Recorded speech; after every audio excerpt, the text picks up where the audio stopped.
Hey, Yo, Because when I mentioned did the you get jumped by a 50-50, bunch of dudes in tights? I didn't tell you you said where what? On your the stream, you was hugging on a So, dude in some damn tights. Man, the shut the two fuck up. nice ladies that were Man, you shut taking the the fuck up. tickets right I out looked at your front, stream, nigga. You was that's hugging where on you some get dude your with some 50-50 booty tickets, shorts. Nah, I okay? wasn't fucking hugging So on if nobody. there was any Fuck out. I saw you, mix-up nigga. I saw or you any hugging. I saw you hugging miscommunication, on You your have coach, some weird right nigga. sexual outside fantasies. You need of to this stop that little shit. No, room I where don't all got the no sexual. virgins Not at, around a bunch of dudes but with I some like damn it because you I'm at a fucking on. pro wrestling show.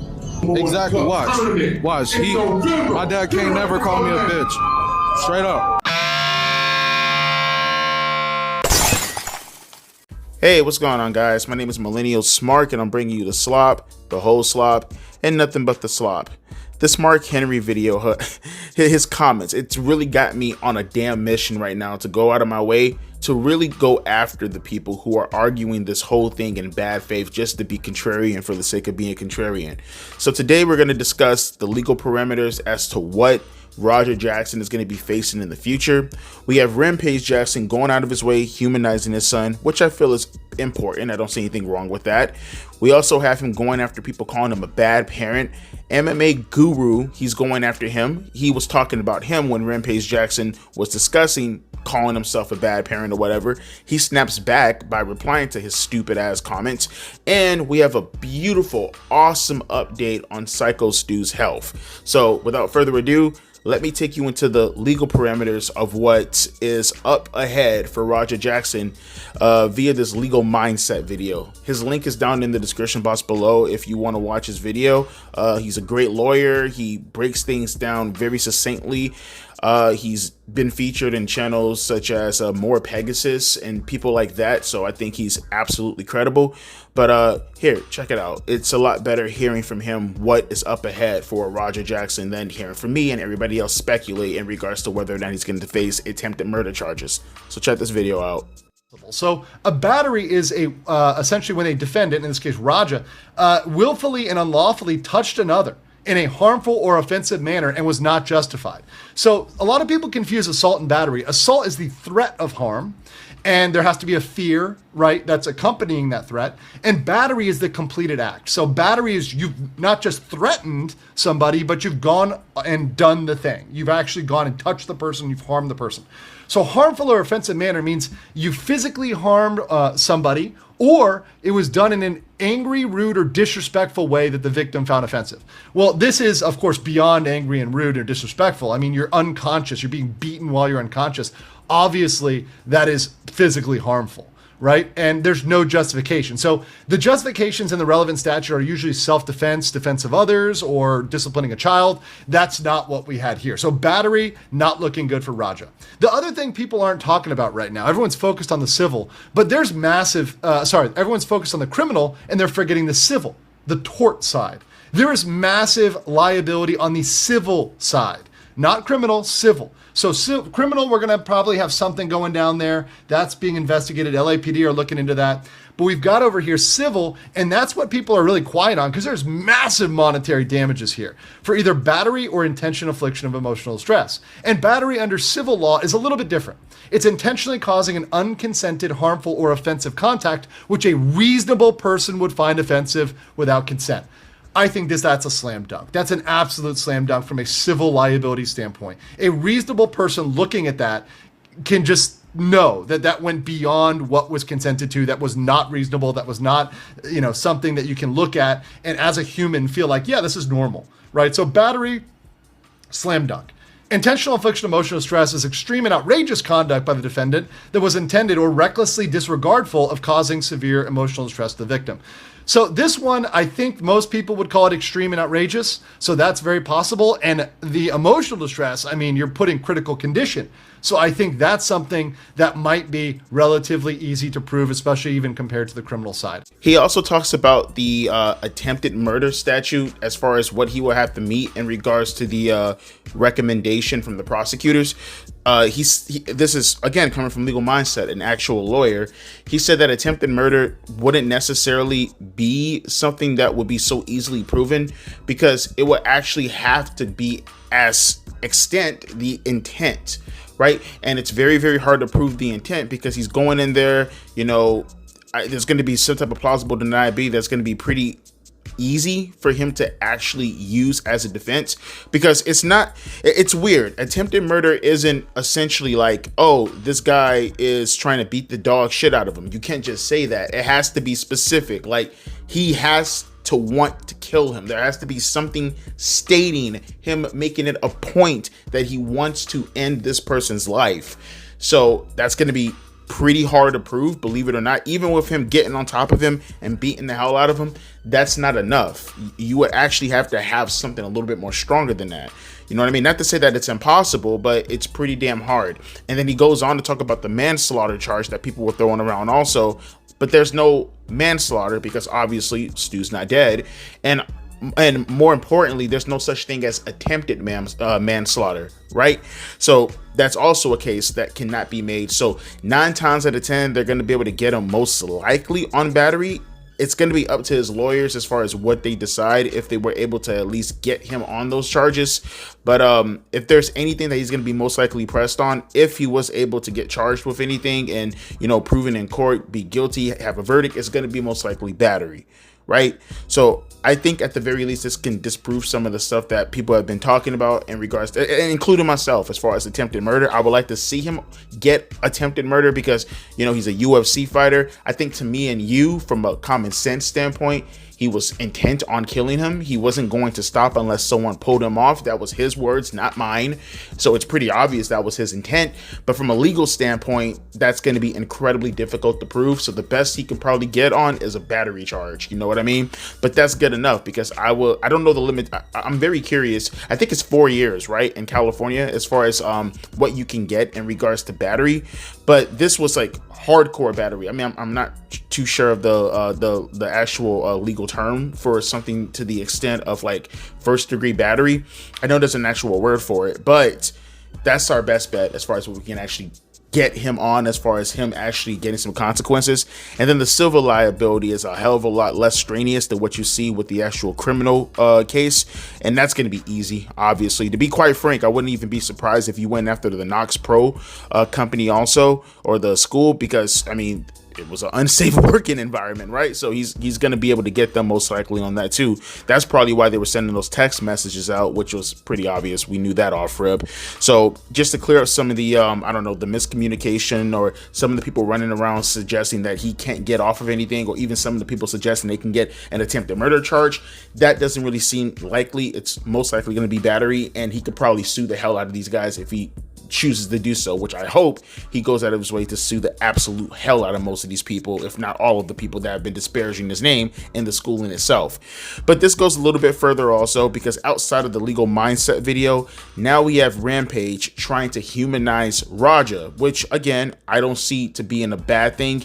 And I think it's best if Rampage went out of his way to actually discuss this himself. So we are at least going to paint him out to at least understand why he is the way that he is. And here, just check the video out. It's a lot better if, you know, Rampage says it than I'm saying it right now. All I'm going to say is that my son hasn't been the same since his mom got murdered. He hasn't, and I know that. And I've been trying to be there for him and, you know, make him laugh and cheer him up and everything. But I'm not a psychiatrist. I don't know what the fuck to do. And you know, I know my kids. He hasn't been the same with me. Like, he's just been distant from me. Like, he want to be more of a man and more of this.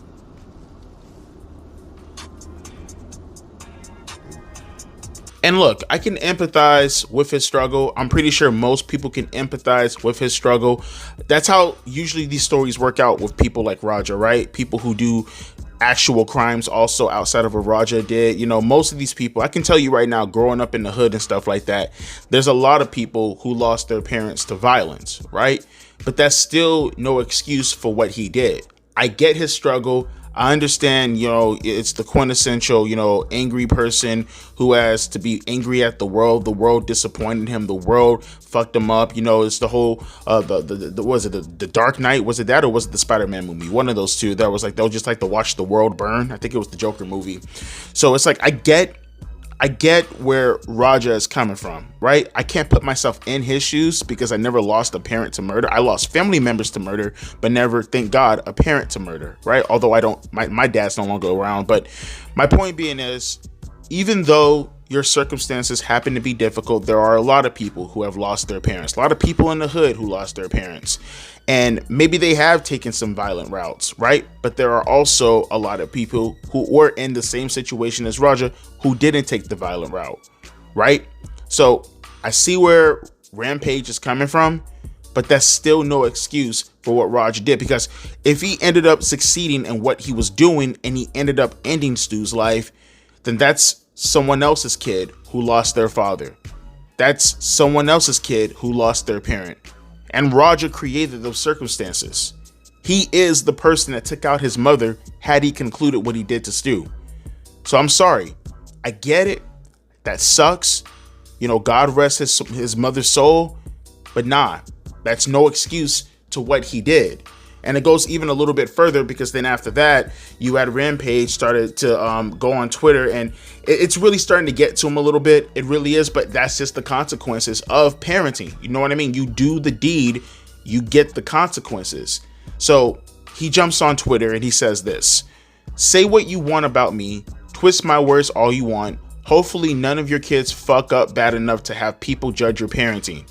When all is said and done, when justice takes place, no matter what happens, I'll still be a parent that loves all his kids. I'm allowed to complain about the racism. 2 human beings were involved in this incident, but hey, it's the internet. Be yourself." Again, bro, and this is why people are coming after you, right? Because it's this logic, it's this mentality right here. You raised your son. And look, I'll applaud you. You did what most black men don't do in America. You actually was there for your son. And I'll give all credit in the world to that. You did your best, but it wasn't enough. Clearly, when you see what he did, clearly when you see how he actually lashes out, clearly when you see how he actually engages with society. Look, in the end of the day, he did what he did, and consequences will have to be served. And those consequences, based off of what he did, that root comes from you. You know, I put that intro there for a reason. I want people to see how you engage with your son.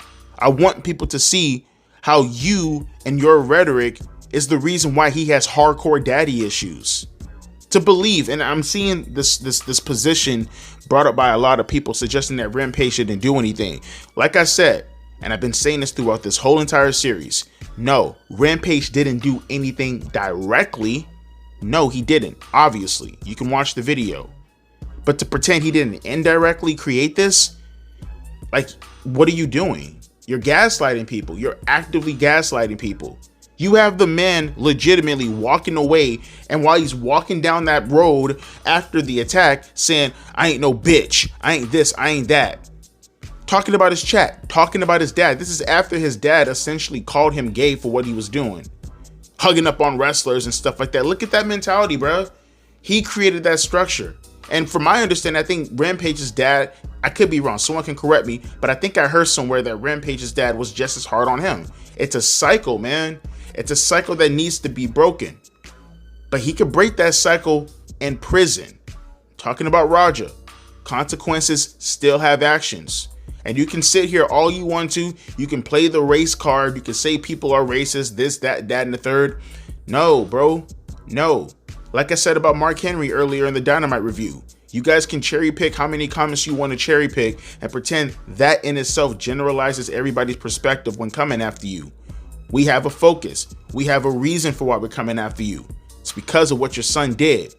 And what your son did stems off of your behavior when raising him, when engaging with him. It's not racism, it's accountability. And if you want to keep deflecting with racism, then all you're doing is perpetuating the cycle to continue. To pretend that these two things aren't coinciding with each other, and that goes for the people in the comment section who want to pretend as if Rampage, and even for that matter, all the people who are circulating around this whole situation, this whole tragedy, that if you want to pretend as if this now takes them out of the picture, just because the person did what he did. Yeah, the person did what he did, but to pretend as if there's no reason. Come on, man. Again, you're being disingenuous. Like I said, you're being a contrarian for the sake of being a contrarian. But then afterwards, you had MMA, this guy named MMA Guru. I'm going to be honest with you, I'm not too familiar with who he is, but apparently everything's stemming off of what Rampage is saying. He even dropped his name in one of the earlier videos that I shown. This is mainly aimed at him, right? And he caught wind of this and he ended up clapping back. He said, I call an attempted murderer a dumb animal, referencing Raja, obviously. Rampage calls me racist for it. It's 2025. Yes, it's 2025. Focus on the attempted murderer of son. You felt, holy shit, man, the butchering of the language of English. Focus on the attempted murderer's son you got, you failure of a dad, and not what names I call him. Your own victim mindset is probably what made your son bullyable by teenagers. Tell me where he's telling lies, folks. Tell me where he's telling lies. He's right. He's absolutely right. But it continues. He says something else. Now, mind you, I kind of took this out of order. He said that last, and he actually said this portion first. He said, your own son is going through a situation where he might get jail for decades, and you're bowling with whores talking about it on stream. Failure of a father. Bro, seriously, tell me where he's telling lies. You sit here and, you try to empathize with the guy and his situation, because in the end of the day, we're all parents for the most part. I'm a dad, right? I'm pretty sure there's some people in the audience who are dads and mothers, right? You don't want your child in that situation. It's a horrible situation. As a matter of fact, and I will go on to state this, not all parents who end up actually raising their kids right get the better end of the stick. There are some people who raise their kids perfectly well and they still end up like shit. I get that. I understand that. All I'm saying is you limit that conclusion, you limit those statistics by being a better father. Again, I don't doubt that Rampage provided for his kids. I'm pretty sure he did, as I stated earlier in my other videos. But clearly the ethics and the morality as far as what he instilled in his son failed miserably. It failed miserably, and it put him in a spot. Like MMA Guru said, bro, you're going out of your way and you're talking about your position in regards to your son and how, it sucks that he did what he did, and you want to be there for him, and how you're empathizing and suggesting that his mom passing away played a huge part into who the person he became. Get all that. But look in the environment, like MMA Guru said, look at the environment that you're currently in right now, exclaiming all this. Look at that, bro. You haven't learned your lesson. You're going to keep deflecting, and you're going to keep doing what you do because you think you're right. Like he said, look at the environment of which you're conducting yourself right now when talking about your son. Look at what you're saying to your son and what happened directly afterwards. You know what I mean? And you going out of your way to consistently deflect this, you don't want to change. You're not hearing anybody. That's that alpha male attitude that, unfortunately, you obviously instilled within your son. And look at that. Look at the product. You got no one to blame but yourself, Rampage. Sorry, not sorry. Finally, what I want to talk about is some fantastic news. Fantastic news. Now, hopefully it looks like he's in stable condition. Hopefully this continues, but it looks like Syko Stu is finally woke up. I don't know who posted this. Well, I don't know the person, but someone posted this. And here's a picture so you guys can see it for yourselves. Breaking: pro wrestler Syko Stu has finally woke up and regained consciousness while in the hospital after being attacked by Rampage Jackson's son, Raja Jackson. And you see a bunch of, I presume, a mixture of friends and family there. That's so fucking cool to see, man. That's so goddamn cool to see. Now, again, I'm going to leave his GoFundMe like I do in all my videos. I'm going to leave it in the description box below. Donate as much as you can, as always, because it's not just going to be enough to donate as far as his medical bills are concerned. He's going to miss time, right? He's going to miss time. I think he has a day job outside of just being a wrestler, and he can't obviously do that for a good time. You know what I mean? So it's not just his medical bills, it's also going to be his way of life, his quality of life, until he actually regains his strength to go back to work. Like I said, in the process, I really hope he still considers suing the school. I still hope he considers going out of his way to go after Rampage Jackson and his wealth, because again, it was his son that perpetuated all this, and if he can't get any money out of his son, well, hopefully he can go after Rampage. I'm pretty sure that right there will be enough to change Rampage's actions and attitude when actually raising his kids and steering them in the right direction, and not any of them ending up being a Roger Jackson, right? So that's good news as far as Stu finally regaining health. Unfortunately, I did remember seeing somebody, I think I talked about this in the video, stating that he can't remember pretty much nothing. He's trying to get some memory and trying to recall the events that took place right up until that point right there. Not that it matters anyways, because once again, we got it all on camera, we got it all on film, we can see for ourselves what went down. But just for, you know, I guess you can say not just clarity, but also I feel like that strengthens his case if he were to go after Roger Jackson, because again, I think people really underestimate how hard it can be. It looks easy, it looks, you know, like you see it on camera, you see what Roger Jackson is saying, you may say to yourself, oh, boom, that's done. You know, like what Roger Jackson did, that automatically means that that's the end of the case, right? It's right there, dead in your face. That's not how the law works. From a moral standpoint, yeah, us as a people can see what happened with Roger Jackson. We could vilify him, but in the end of the day, we're trying to get this kid locked up behind, and let me stop saying kid because he's 25 fucking years old. We're trying to get this dude locked up behind bars so he doesn't victimize anybody else like this, right? He's clearly unhinged. He's clearly, you know, a rebel without any cause. He needs to go to prison. He needs to fucking be held accountable, and he needs to be away from society, hopefully not being put into a position where he ends up still pulling this shit off. And I know people are going to probably be like, oh, well, Devontae, prison doesn't rehabilitate anybody. It's only going to make him even more of a worse person. Well, you know what? I'd rather have him away from society as a worse person than have him in society still being a menace. You know what I mean? If for nothing else, maybe this will cool him off a little tiny bit. And you never know what happens. Maybe he might actually cool down. You know what I mean? But that's going to do it as far as the update in regards to the Roger Jackson cycle. Like I said, I got some more stuff that I got in the woodworks that I want to talk about tomorrow. And as always, fingers crossed that hopefully they finally arrest Roger Jackson, right? Now we're going on what, maybe day 5 of him not being arrested. So actually day 6, because tomorrow's Thursday. Or did it happen on Saturday? I think it happened on Saturday. So this is day 5. So cross your fingers. Hopefully that news comes out tomorrow that finally he's fucking getting arrested. But it's California, and well, you know how they work out as far as their legal system. But with that being said, my name is Devontae, aka Millennial Smark, and the saga continues. The countdown till lockdown of Roger Jackson. As always, deuces, P, ice.